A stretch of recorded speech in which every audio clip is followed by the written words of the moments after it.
Kính thưa các quý vị đại biểu, các vị khách quý và toàn thể bà con.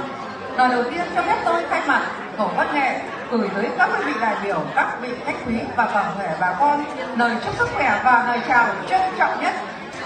Hôm nay trong không khí tưng bừng của Ngày hội đại đoàn kết toàn dân tộc, chúng ta cùng nhau ôn lại truyền thống vẻ vang và thắt chặt tình đoàn kết giữa các khu dân cư.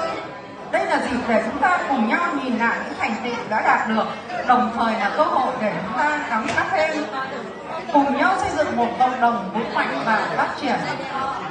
Để mở đầu cho chương trình văn nghệ hôm nay, chúng ta hãy cùng đến với tiết mục hát tập thể Vinh quang mặt trận Tổ quốc ta, sáng tác của đoàn bổng qua sự thể hiện của tốt ca nam nữ. Xin toàn thể các quý vị đại biểu và bà con chào đón tiết mục mở màn bằng một tràng pháo tay nồng nhiệt nhất.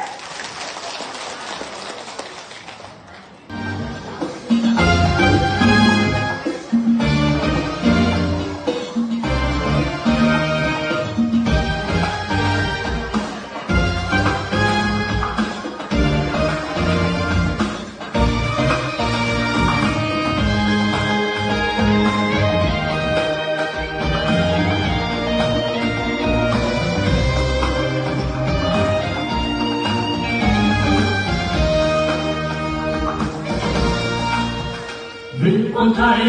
mặt trận Tổ quốc ta, dưới lá cờ đảng sóng gió vượt qua, trùng trùng nước lớn sông pha, toàn dân một khối hát chung bài ca,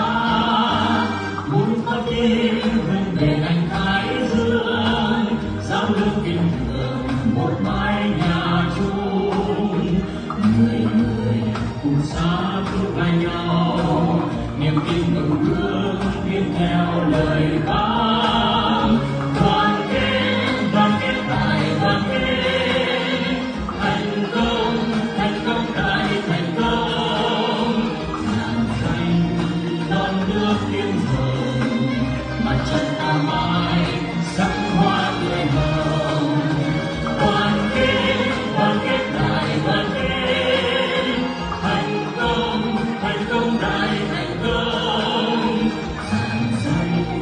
non nước tiếng hồng, mặt trận ta mãi sắc hoa tươi hồng.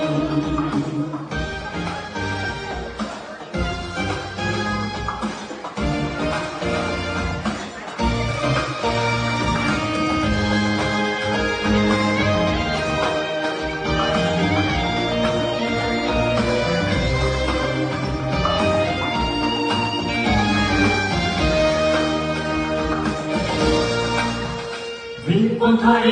mặt trận Tổ quốc ta, dưới lá cờ đảng sóng gió vượt qua, trùng trùng